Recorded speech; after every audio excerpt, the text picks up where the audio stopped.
Рано утрово, пред 5 часот, извршивме хеликоптерско извидување на двата пожари кои што останаа активни во текот на ноќта. Движејќи се кон вториот активен пожар во атарот на село Трибичино, општина Василево, налетавме на нов пожар за кој што и подоцна се утврди дека е подметнат и кој што зафати блиска шума во релативна близина на магистралниот пат Радовиш-Струмица. Веднаш пријавивме во територијалната противпожарна единица Радовиш,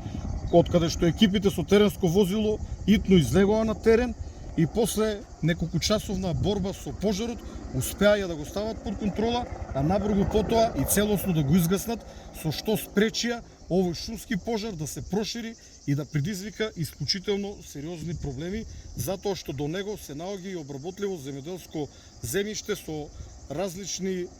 земјоделски култури. Потоа продолживме кон вториот пожар, пожарот во атарот на село Трибичино, општина Василево, кој што на неколку места чадеше и се забележуваше слаб оган, кој што во овој момент полека се разгорува.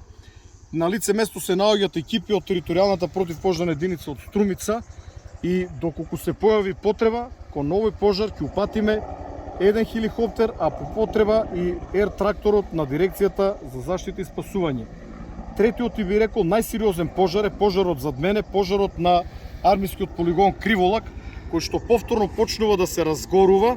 а кој што ова утро го гаснат два хеликоптери, еден армиски и еден полициски. И покрај гаснењето од овие два хеликоптери, пожарот поради слабиот ветер кој што сега се појавува и поради зголемувањето на температурата повторно се разгорува и во текот на денот со хеликоптерите, а по потреби со авионот ќе продолжиме со дејство. Значено да напоменаме дека армиските магацини кои што се наоѓаат на неколку километри од линијата на пожарот се дополнително обезбедени и се апсолутно сигурни.